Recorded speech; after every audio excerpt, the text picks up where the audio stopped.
Have you ever noticed something strange about the human mind? Sometimes we say we want to be happy. We say things like, I just want peace. I just want a stress-free life.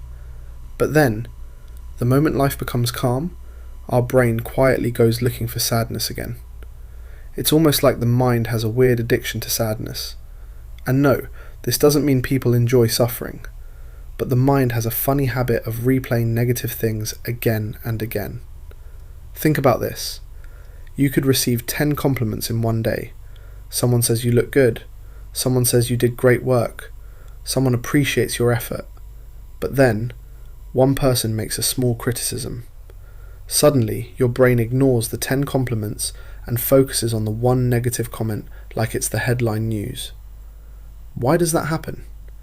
Why does the mind treat sadness like it's more important than happiness? Let's look at a simple everyday example. Imagine you post a photo online. You get 200 likes, 5 friends comment nice things, but one random person writes something slightly rude. Guess what your brain will focus on for the next 2 hours? Yep, that one comment. Your brain will replay it like a broken song. Why did they say that? Do people actually think that? Maybe I look weird. Meanwhile, the 200 likes are just standing in the corner like, hello, we exist too. The mind does this because it is designed to detect problems. Thousands of years ago, this helped humans survive.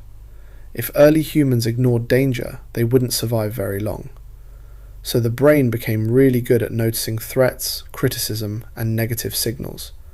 The problem is, our brain still behaves the same way today. Even though the biggest danger now is usually just a bad comment or an awkward conversation. But the mind reacts like it's a survival situation. And here's where the strange addiction begins. The mind doesn't just notice sadness, it revisits it, over and over. You could be relaxing, watching something, or lying in bed at night, and suddenly your brain decides to bring up something embarrassing you did 3 years ago, out of nowhere. You're just chilling, and your brain says, hey, remember that awkward thing you said in class once? And you're like, brain, why are you like this? It's almost as if the mind has a collection of sad memories saved in a special playlist, and sometimes it randomly presses play. But here's the interesting part. The mind keeps going back to sadness not because it loves pain, but because it thinks it's trying to solve something. Your brain believes that if it analyzes the past enough times, it can prevent future mistakes. So it keeps replaying the same moment. The awkward conversation, the failure, the rejection. But instead of solving the problem, it usually just makes us feel worse. It's like watching the same sad movie again and again, hoping the ending will magically change. Spoiler alert, it never does. Another reason the mind sticks to sadness is familiarity. Humans get used to emotional patterns. If someone has spent a long time worrying, overthinking, or expecting the worst, their brain starts treating those emotions like the normal setting. So when things are actually going well, the brain becomes suspicious.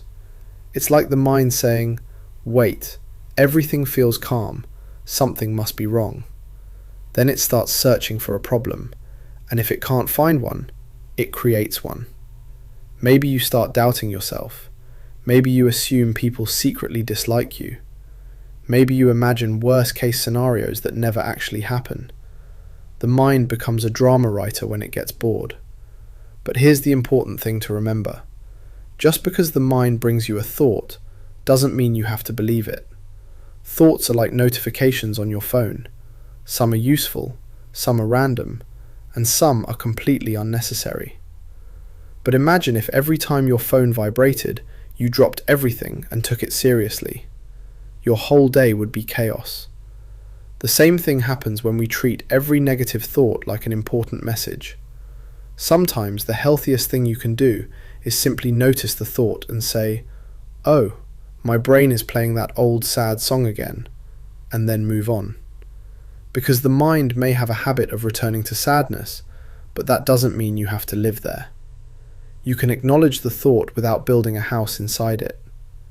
Over time, When you stop feeding those sad loops with constant attention, something interesting happens.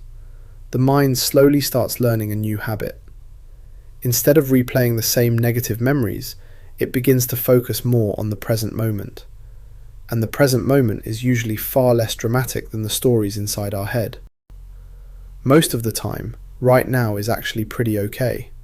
Not perfect, but okay.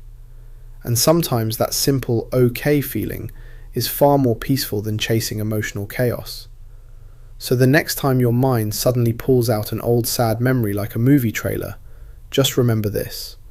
Your brain might be used to sadness, but you don't have to keep watching the same story. You can always change the channel.